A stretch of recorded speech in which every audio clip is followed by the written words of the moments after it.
Hi, I'm Dr. Joe Borio with Chiropassion Consulting with this week's weekly Thought Flashes. First, I want to thank everybody for the great comments I've been getting over the last couple of weeks. Hopefully you find these videos extremely helpful for not only bettering yourself in your practice, but serving more people with chiropractic care. This week I thought I'd talk a little bit about our pre-consultation. A pre-consultation is the doctor. It doesn't always have to be done by the doctor. It can be done by the staff. But what it does is it sets up a couple of minutes of conversation to pre-frame the patient as to what you're going to do that day on their first visit. Pre-consultations are always done, whether it's the patient's first visit or whether a react after about a year. They're also done in a repeat with a spouse or an additional family member if they come back now to become a member of your practice. What is a pre-consultation? A pre-consultation is you, the doctor, like I said, or the staff, spending just a few minutes with the patient, describing more about what you do specifically as a chiropractor, what your objective is that day, what you're going to try to accomplish that day, and then setting just a little bit of an itinerary as to what's going to transpire over the next few minutes during the exam. Why do you do a pre-consultation? Well, it pre-frames, as I mentioned, the patient as to what it is you're doing so that everything you perform on the patient can be directed back with value to the pre-consultation, to the objective of the day. Let me give you an example.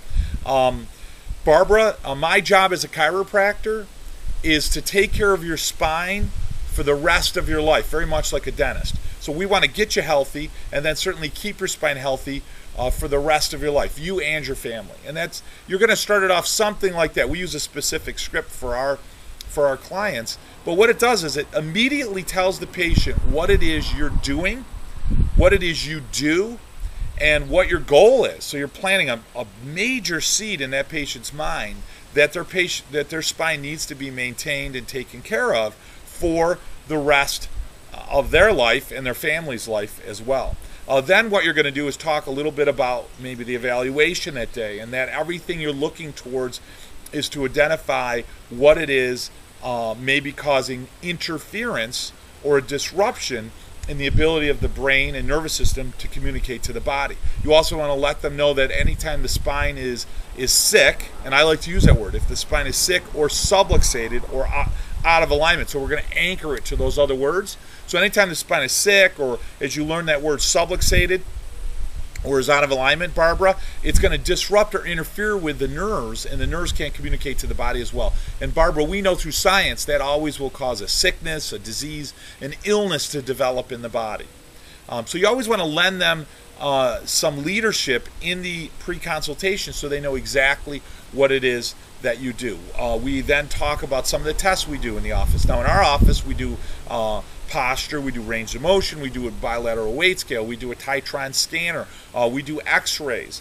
So we let them know that we're going to perform a few of these things and that there's value to each of those. We tell them exactly what we're looking for. And then at the end of the pre-consultation, we tell them again that once we identify exactly where the spine is sick, we'll be able to better understand where we need to adjust them in order to restore any health challenges they have, and then keep them healthy for the rest of their life. We then do an examination, and then we do a post-consultation, something that we call a bump and run. What does that mean? That means you're going to basically repeat the pre-consultation at the end of the exam. And the beautiful part of that is you reiterate everything you talked about in the pre-consultation, and it kind of brings together all of the tests or evaluations that you did. We call them criteria testing, all of the criteria testing that you did during the exam, and it brings, again, value to that. It kind of brings it home. At the end of my post-consultation, I tell them that once we get their spine healthy, it's important that they maintain the spine and their wellness for the rest of their life, so that same problem or something even more serious doesn't develop in their spine or their family spine. And that's a wonderful way to start your bonding, if you will, or your relationship with a new practice member. Hopefully that helps for you this week.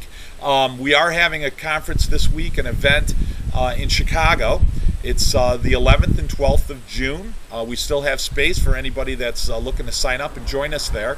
We're bringing in Dr. Dennis Nikita, who's going to speak. We're going to do a lot of philosophy. We're going to talk an enormous amount about science and the science behind chiropractic and subluxation and the cause of illness and disease in the body. We're also doing a CA breakout.